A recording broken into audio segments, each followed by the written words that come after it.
In question 6, we're given a diagram something like this of a fish tank, this being the water and this the glass, with 3 rays of light P, Q and R meeting the surface at the angles shown.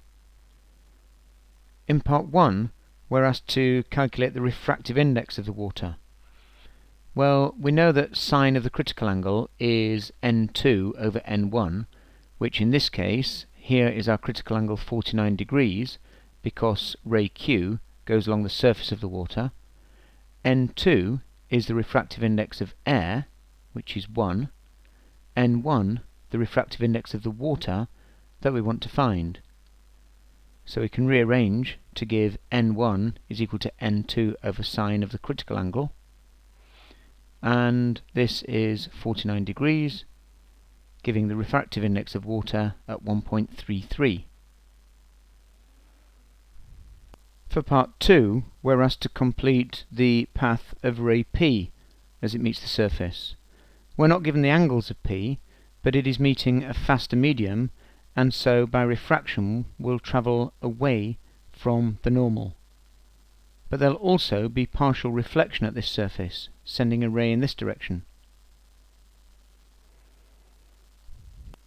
In B part 1, we need to explain why light ray R is totally internally reflected at the water surface. Well, light ray R will be totally internally reflected as it meets the boundary at 60 degrees, which is greater than the critical angle of 49 degrees. In part 2, we need to draw the path of light ray R and explain whether or not it will enter the glass at the right hand side of the tank, given that the refractive index of glass is 1.5.